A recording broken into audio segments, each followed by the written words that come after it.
चले आए। और नारद जी ने प्राचीन वर्षी से कहा, क्यों राजन, क्यों चिंतित हो? तो प्राचीन वर्षी कहते हैं कि हमारे चिंता का ये कारण है कि मैंने इतने यज्ञ किए, इस धरा को कुशों से पाट दिया है, लेकिन फिर भी मुझे संतोष नहीं मिला। तो नारद जी कहते हैं कि राजन, तुमने जितने यज्ञ किए हैं और यज्ञ में जो पशु बलि दी है, इन पशुओं की जो आत्माएं हैं ये तुम्हें चैन से सोने नहीं देगी, ये वहां से कोस रही है, इसलिए तुम्हें सुकून नहीं मिल रहा। वैसे जब यज्ञ होता है, पहले ये होता था कि बलि दी जाती थी। इसी कथा के बाद से ये बलि का प्रावधान बंद हुआ। अब ये दधिमांस बलि दी जाने लगी। जब हवन होता है, हवन के बाद में उड़द की दाल और दही मिला करके जो बलि रखी जाती है, ये पहले जो बलि दी जाती थी ये पशु की बलि दी जाती थी। तब से ये दधिमांस बलि में परिवर्तित हो गई, जिसमें किसी पशु की हत्या नहीं हुई। पशु बलि का विधान, अच्छा क्या लिखा था? पशु बलि। पशु में किसी भी पशु की बलि दे दो, और देते किसकी थी? बकरे की। शेर की भी दे सकते थे, पशु तो वो भी है। और दे के देखो शेर की, यज्ञ पूरो तुम्हारी बलि हो जाए। सीधी सी बात। बकरे की क्यों? कुछ कर नहीं सकता। इस सिंहों की न बलि देत देखा कभी, और बकरे बलिदान चढ़ाए गए। यही होता है ना, इस सिंहों की न बलि देत देखा कभी, और बकरे बलिदान चढ़ाए गए। और बलवानों का बाल न बांका हुआ, और सदा निर्बल यहाँ पर सताए गए। जो सीधा होता है उसी को सताया जाता है। कि सर्पों को दूध पिलाया गया। एक करते हो, नाग पंचमी का त्योहार आएगा, देखो कटोरी में दूध ले फिर सांप कैसे पी ले। अच्छा तुम दूध पिवा दो, अमृत दे दे तो जानी दिया तुम्हें जा रही, लेकिन दूध किस लिए पियाओगे? इसलिए कहूं हमें न काट ले, हम पर प्रसन्न बने का वो सवाल है। कि सर्पों को दूध पिलाया गया, और केचुआ बंसी में फंसाए गए। बताओ केचुआ कोई दोष हो? मछुआरे जब मछली पकड़ने जाते, केचुआ लिया, बंसी में फंसाया और डाल दिया, मछली पकड़ ली। बेचारे ने कोई दोष हो, कोई गलती करी, खबयो पे भयो तो आए नहीं वगे मारो डालो। इस सर्पों को दूध पिलाया गया, और केचुआ बंसी में फंसाए गए। और टेढ़ों को न कभी कटते देखा, और टेढ़ों को न कभी कटते देखा, और सदा सीधों प्यारे चलाए गए। देखो गांव में देखो, सैकड़ों साल पुराना कोई टेढ़ा पेड़ हो ऐसे ही खड़ा रहेगा, और सीधो देखो यूकेलिप्टस को 2-3 साल हाल काट देखा है, बल्ली बन जाए। सीधा है तो काट लो, टेढ़ा है तो उसके पास कोई नहीं जाएगा। तो सीधा बकरा है, काट डालो, बलि दो। तो राजन प्राचीन वर्षी कहते हैं कि नारद जी, तो हमें संतोष कैसे मिलेगा ये बताइए। नारद जी कहते हैं, ना भुक्तम क्षीयते कर्म जन्म कोटि शतेरपि, और अवश्यमेव भोक्तव्यम कृतम कर्म शुभाशुभम। देखो राजन, जो जैसा करेगा वैसा उसको भोगना पड़ेगा।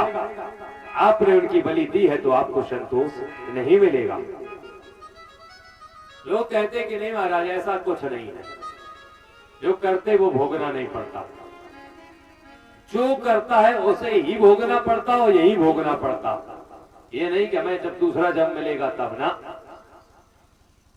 ऐसी एक व्यक्ति जा रहा था, उसे आम का बाग दिखा, तो इस व्यक्ति ने सोचा आम का बाग है, तो इसकी इंद्रियां जागृत हुई।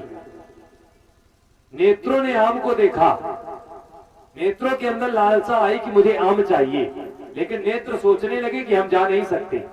तो नेत्र की इंद्री ने पैरों की इंद्री से कहा कि भैया मैं आम चाहता हूं लेकिन जा नहीं पाऊंगा, क्या तुम मेरा एक काम कर दोगे, तुम आम के पास पहुंच जाओगे। पैर ने कह दिया ठीक है। पैर चले गए, आम के पेड़ के पास पहुंचे। पैरों ने नेत्रों से कहा भैया देखो मुझ में सामर्थ्य नहीं है कि हम आम को तोड़ पाए, हम आपके कहे पर आ गए। तो पैरों ने हाथों से कहा कि आप में सामर्थ्य है, आप तोड़ सकते हो तो आप तोड़ लो। हाथों ने तोड़ लिया, हाथों ने कहा हम तोड़ तो लेंगे लेकिन मुझ में सामर्थ्य नहीं है कि हम खा पाए। हाथों ने मुख से कहा कि भैया तुम में सामर्थ्य है, तुम खा लो। मुख ने खा लिया, और जब मुख ने खा लिया मुख ने कहने लगा खाने का सामर्थ्य है लेकिन रखने का सामर्थ्य नहीं है। तो मुख ने पेट से कहा कि भैया रखने का सामर्थ्य तुम में है, तुम रख लो। पैर गए, हाथ ने तोड़ा, मुख ने खाया, पेट ने रख लिया। उतने में बाघ का माली वहां से चला आया, और जैसे ही आया एक लाठी ली और पीठ में जोर से मारी, और जैसे ही मारी तो ये पीठ कहने लगी कि भैया नेत्र एक बात बताओ, देखा तुमने दोष तुम्हारा, पैर गए पैरों का दोष, हाथों ने तोड़ा हाथों का दोष, मुख ने खाया मुख का दोष, पेट ने रखा पेट का दोष, मेरा क्या दोष था, मैं क्यों पिटी, मैंने तो कुछ किया ही नहीं। तो नेत्र कहते हैं भैया गलती मेरी थी तो परिणाम मुझे ही भुगतना पड़ा है।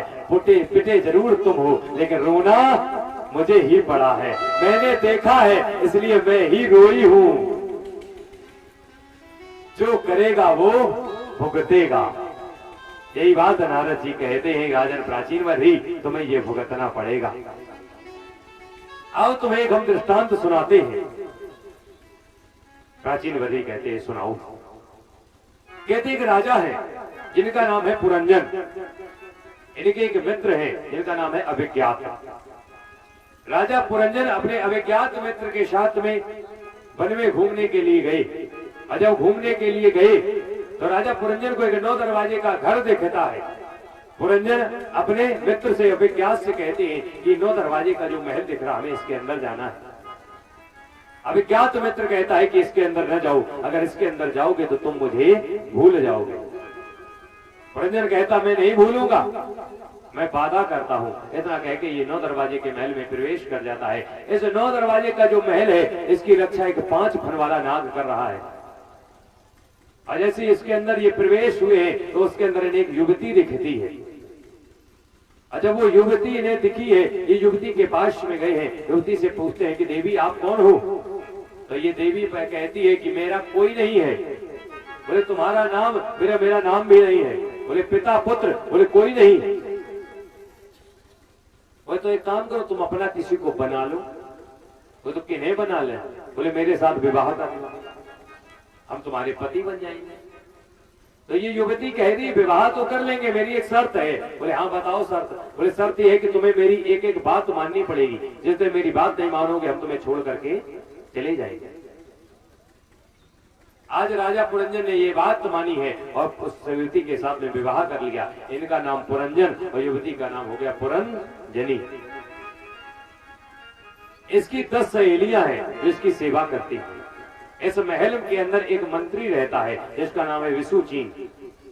ये मंत्री इस महल की जो सहेलियां उनको अपने अनुसार चलाता है। इस मंत्री की, इस नगर की, इस महल की देखभाल करता है। ये सकुशल रह रहे हैं, इस अभिज्ञात मित्र को भूल गए। इस महल के ठीक सामने एक चंडवेग राक्षस रहता है। जब इस राक्षस ने ये देखा कि इस महल के अंदर कोई युवक रहने लगा है, इसके अंदर राजा आ चुका है, तो हमें इसके ऊपर आक्रमण करना चाहिए और इसको जीत लेना चाहिए। चंडवेग की जो सेना है उसमें 720 सैनिक हैं। इसमें 360 गंधर्व हैं और 360 गंधर्वियां हैं। इसने अपने सैनिकों से कहा जाओ इसके ऊपर आक्रमण कर दो और राजा को मार दो, सब कुछ लूट लो। जितने सेनापति है, सेना है, पूरी चली गई। बहुत कोशिश की लेकिन 5 फट वाला जो नाग है इसने सेना को हावी नहीं होने दिया, सबको हरा दिया। चंडवेग सोचने लगा कैसे हावी हो, तो इसने जना नाम की एक राक्षसी को बुलाया और राक्षसी से कहा जाओ तुम इस महल के अंदर चुपचाप प्रवेश कर जाओ और इस महल को अंदर अंदर खोखला कर दो। जब खोखला कर दोगे तो इसके ऊपर हम आक्रमण कर देंगे और इस महल को लूट लेंगे। जरा नाम की राक्षसी इस महल के अंदर प्रवेश कर जाती है और प्रवेश करके महल को अंदर अंदर खोखला कर देती है। जब खोखला कर देती है तो चंडवेग इसके ऊपर हावी हो जाता है और हावी जैसे ही हुआ है तो सर्वप्रथम पुरंजनी मारी जाती है और पुरंजनी के वियोग में ये पुरंजन मर जाते हैं और अगले जन्म में ये पुरंजनी के वियोग में मरे थे तो ये पुरंजनी बनते हैं और पुरंजनी जो मारी गई थी ये मलयध्वज राजा बनती है और फिर वही कहानी फिर दोबारा से होने लगती है। तो नारद जी कहते राजन प्राचीनवर्षी ये कोई पुरंजन की कहानी नहीं है, ये हमारी और आपकी कहानी है, ये हमारा और आपकी कहानी है। और सत्य बात यही है ये हमारी और आपकी कहानी है। ये जीव कोई और नहीं है, ये जीव ये पुरंजन है। ये अविज्ञात जो मित्र है वो परमात्मा है। ये परमात्मा उस गर्भ में कहता है कि मुझे भूल तो नहीं जाओगे। गर्भ माही तूने बाबरे और भक्ति करी कबूल, कल सुना था। यही वो परमात्मा है।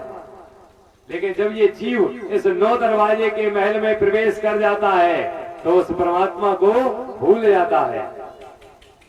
बुद्धि रूपी पुरंजनी के साथ में इसका विवाह हो जाता है और बुद्धि जैसे चलाती है वैसे ये जीव चलता है। इस बुद्धि की 10 सहेलियां हैं। ये 5 कर्मेंद्रियां हैं और 5 ज्ञानेंद्रियां हैं और इन्हीं इंद्रियों का एक मंत्री है जो विसुचीन है। विसुचीन कौन है? वो मन है। ये मन एक मंत्री है। ये मंत्री इन इंद्रियों का अपने अनुसार चलाता है और इस 9 दरवाजे का महल की रक्षा कौन करता है? ये 5 प्राण रक्षा करते हैं।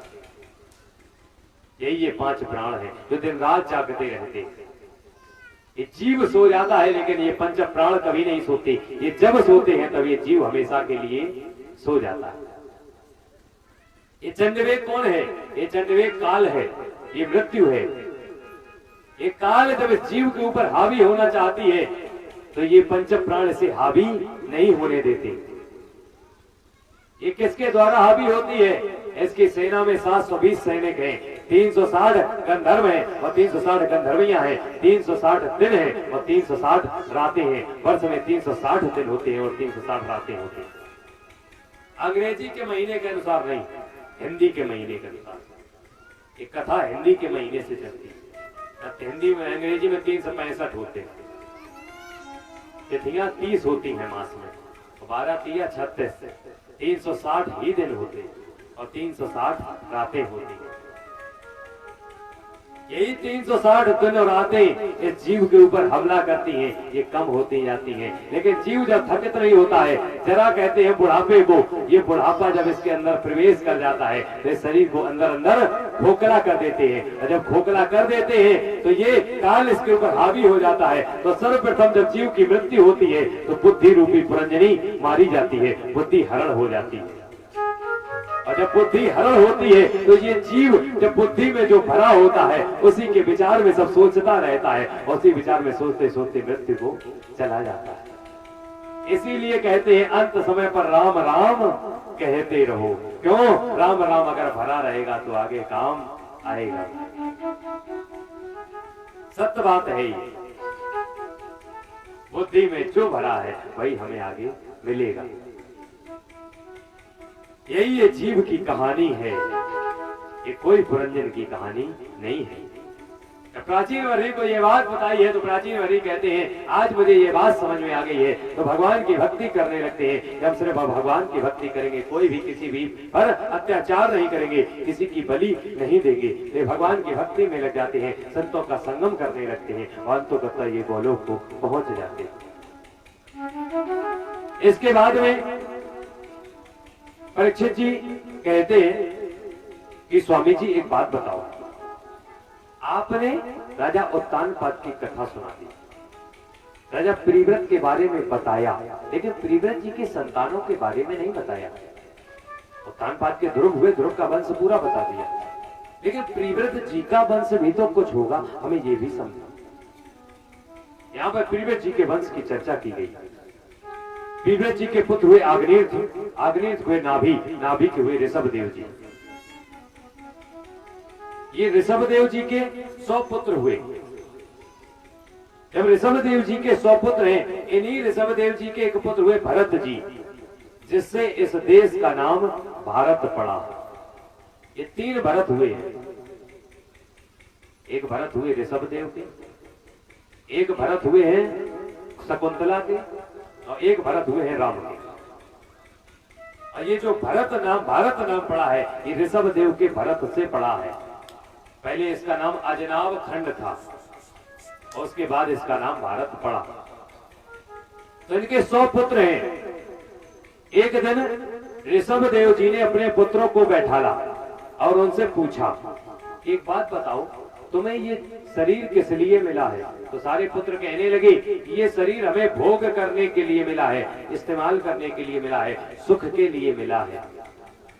तो ऋषभदेव जी कहने लगे कि नहीं, तुम्हें शरीर इसलिए नहीं मिला। बोले तो किस लिए मिला? तो नायम देहो देह भाजानाम निर्लोके काष्टान अकामान अर्हते बिंड भुंजाए तपो दिव्यम पुत्र कामान एन सत्वम अश्वत्थेर असमाद ब्रह्म सौख्य तुनंतम। ये जीव सिर्फ भजन करने के लिए आया है, क्योंकि मनुष्य को ही ये क्षमता दी गई है कि वो भजन करे, वो भगवान में लगे। अन्य किसी जाति को ये सामर्थ्य नहीं दिया गया, क्योंकि भगवान भी ये बात कहते हैं कि जीव ही है, ये मनुष्य ही है जो हमारी आराधना कर सकता है। इसीलिए वो कहते हैं कि सब मम प्रिय सब मम उपजाई और सबसे अधिक मनुज मोए भाई। क्यों? क्योंकि इनके अंदर ही ये बुद्धि है कि भगवान की, परमात्मा की सेवा कर सकते हैं, भजन कर सकते हैं, उनके गुणगान कर सकते हैं। ये भोग के लिए नहीं मिला है, भोग तो जानवर भी करता है। ये बात जब इन्हें समझ में आई है, तो आज ऋषभदेव जी के 89 पुत्र बैरागी हो जाते हैं, तन से वस्त्र त्याग देते हैं और भगवान के भजन में लग जाते हैं। यहीं से जैन संप्रदाय की स्थापना होती है। जैन संप्रदाय जो है, ये हिंदू संप्रदाय से ही निकला है, ये हमारे सनातन धर्म से ही आता है।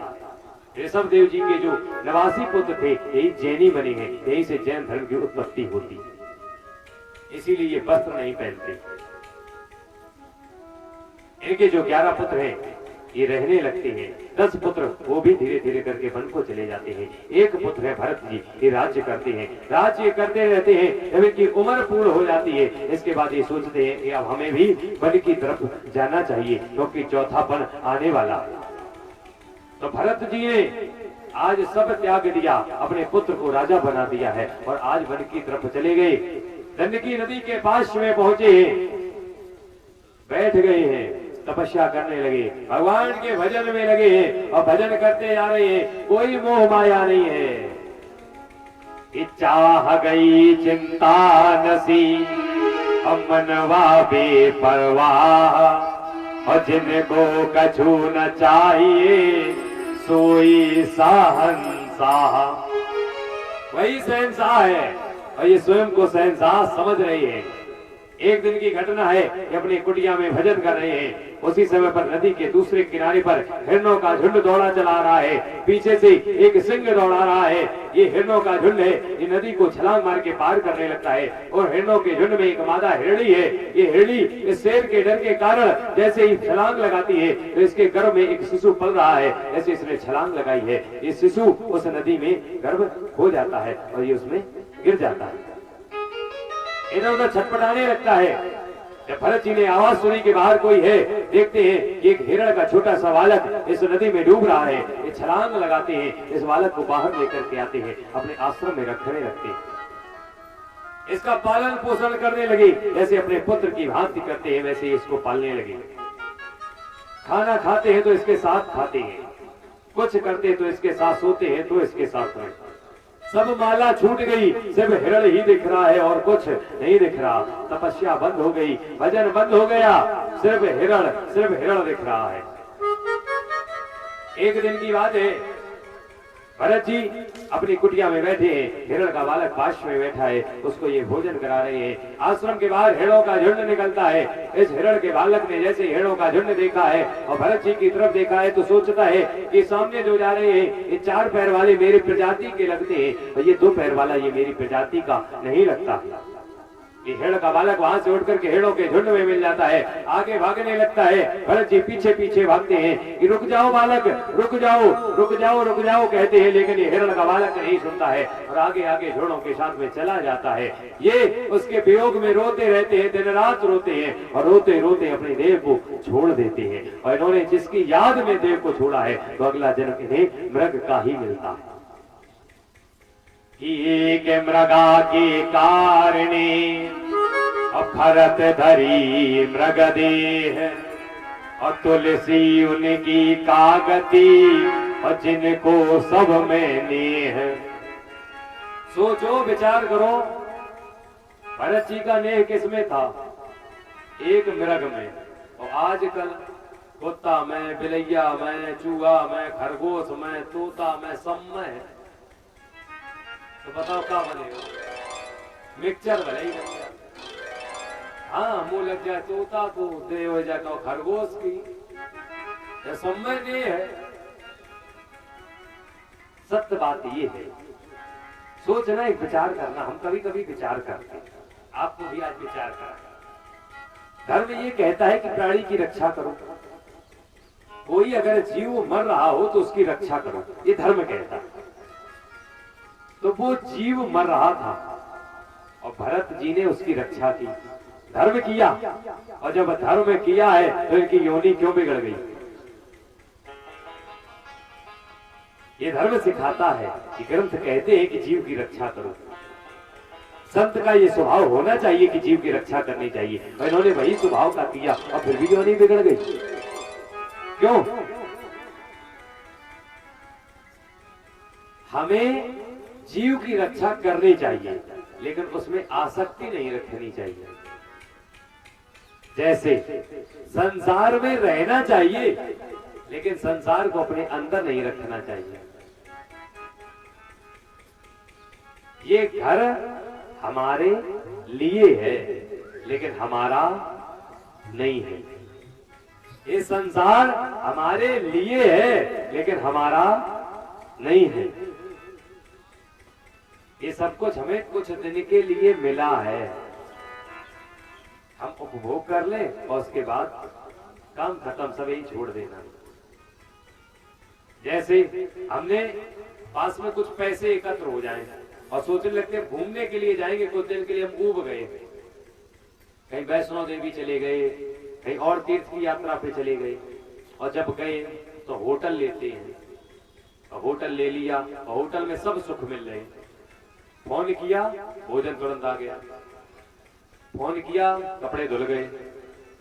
फोन किया, चारपाई लग गई। मतलब हर सुख, कुछ नहीं करना। लेकिन कब तक? जब तक जेब में दाम है।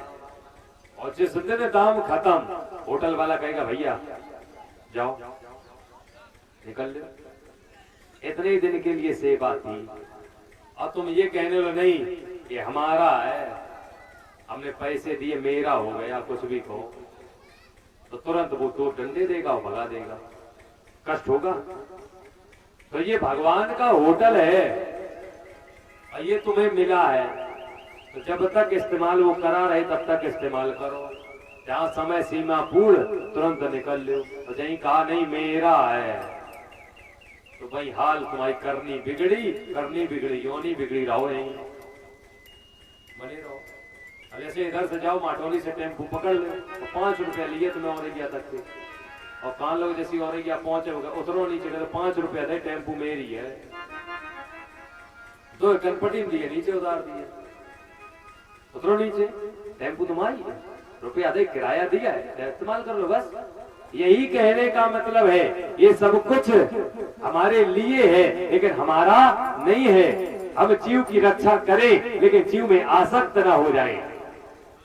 अगर उसमें आसक्त हो जाएंगे, अपना कर्म भूल जाएंगे तो योनि बिगड़ जाएगी। धर्म किया लेकिन अधर्म यही कर गए क्या कि उसमें आसक्ति दिखा दी। आसक्ति नहीं दिखानी चाहिए। इसलिए इनकी योनि बिगड़ गई। लेकिन मृग बन गए, पुनर्जन्म की सारी बातें याद हैं कि हमने ऐसा काम किया था, इसलिए योनि हमारी बिगड़ गई है। ये भगवान का भजन करते रहे और करते करते इस देह को जब छोड़ा है तो पुनः मानव की ही देह मिली है। अंग्रा होती ब्राह्मण के यहाँ पर इन्होंने जन्म लिया। 4 भाई है, लेकिन याद फिर भी है कि हम अब माया में नहीं पड़ेंगे। 2 जन्म बर्बाद कर चुके हैं। कोई भी कुछ काम के लिए कहता है, ये मना कर देते हम नहीं करेंगे। पिताजी ने कहा चलो तुम्हें पांडित्य कर्म सिखाते हैं, और जैसे पांडित्य कर्म के लिए बिठा ले, पिताजी श्लोक सीधा पढ़े, ये उल्टा पढ़े। क्यों? आज सीधा ये श्लोक पढ़ दिया, कल दूसरा सीधा पढ़ना पड़ेगा, तो फिर माया के बंधन में फंस जाएंगे। हमें इसमें नहीं फंसना। पिताजी जैसे ही गुजर गए, भाइयों का विवाह हो गया, सब इनको प्रताड़नाएं देने लगे। भाभियां कहने लगी घर से बाहर कर दो जब ये कुछ कार्य नहीं करता। बोले क्या कराएं? बोले काम कराओ। बोले क्या काम कराएं? बोले खेत में भेजो। बोले खेत में ये क्या करेंगे? बोले खेत दिखाओ काम क्या है। बोले ठीक। आज भाइयों ने कहा जाओ इधर आओ, ये खेत है इतना बड़ा अपना, बोले इस खेत को देखते रहना। बोले ठीक, देखते रहेंगे। ठीक, देखते रहेंगे। बेचारे खड़े हैं, खेत सवेरे से लेकर शाम तक ऐसे ही देखते रहे।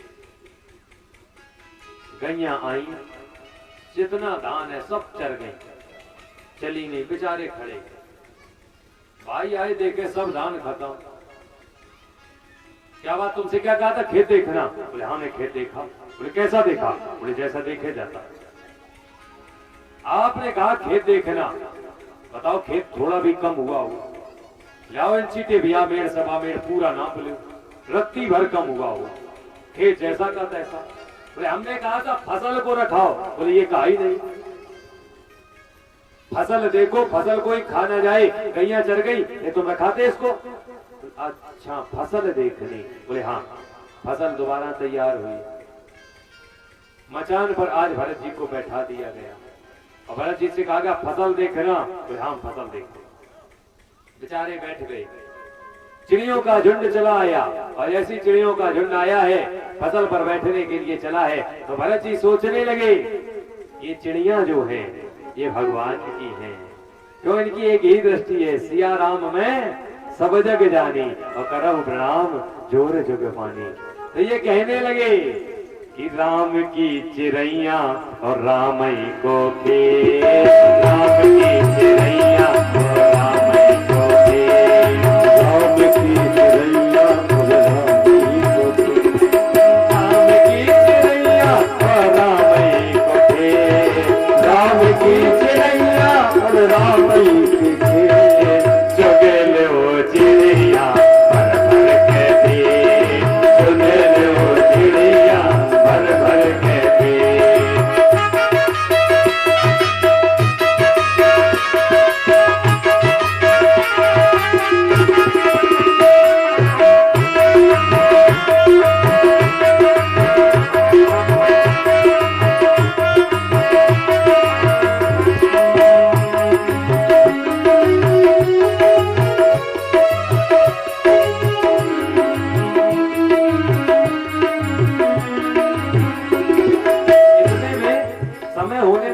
गोधूली बेला आने वाली है, तो गायों ने देखा कि फिर फसल तैयार है, तो गायें वहां पर चली आई। तो ये उनसे भी कहने लगे राम जी की गैया और रामई को खेत, राम जी की गैया और रामई को खेत, राम जी की गैया और रामई को खेत, राम जी की गैया और रामई को खेत, खाए लो गैया भर भर के पेट, खाए लो गैया तुम भर भर के पेट, खाए लो गैया तुम भर भर के पेट।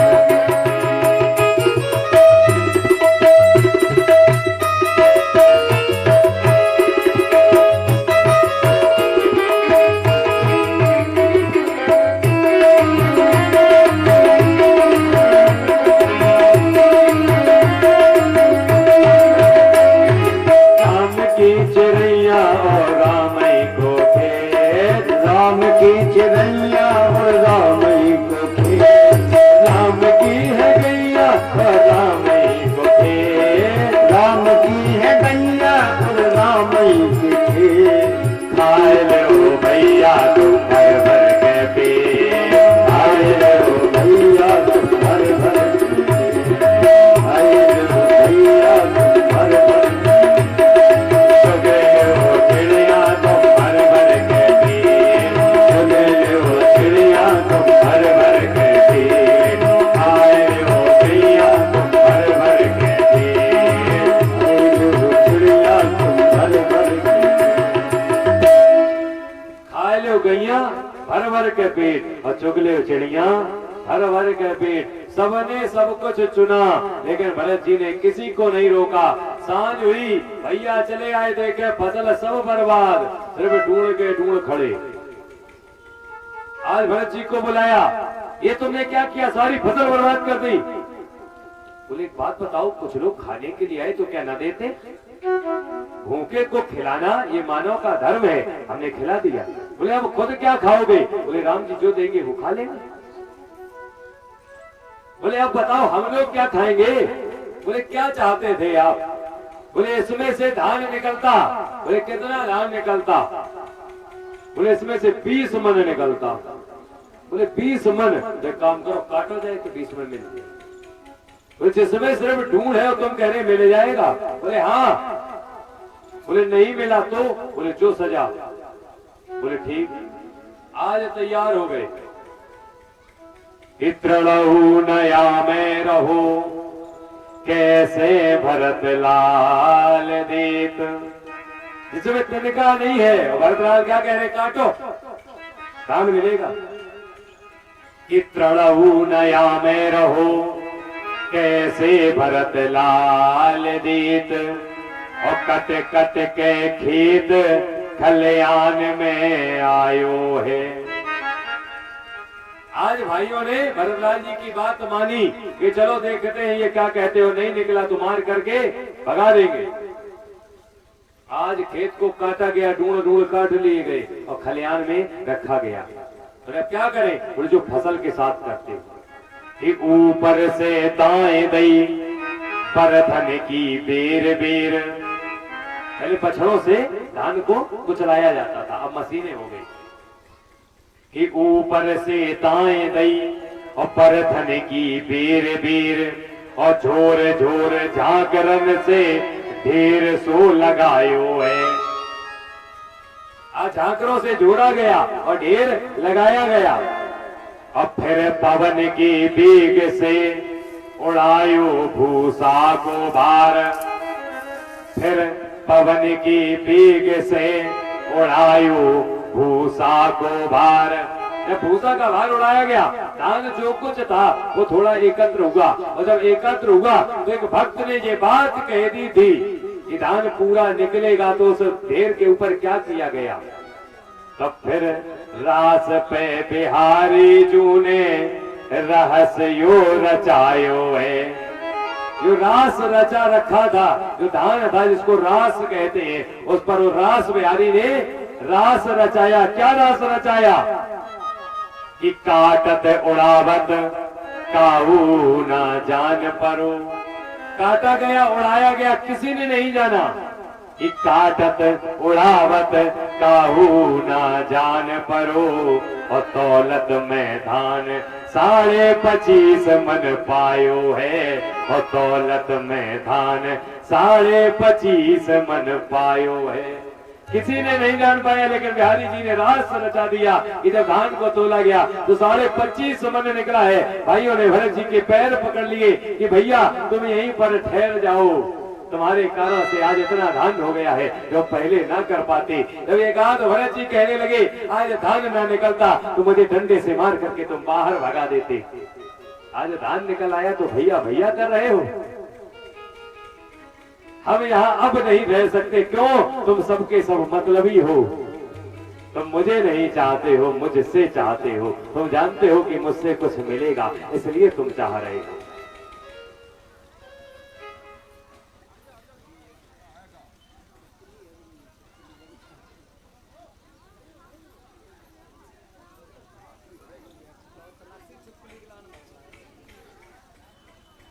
सिरोही सिरोही सिरोही तेरी भोली सी सूरत सबरिया तेरी भोली सी सूरत सबरिया मेरे दिल में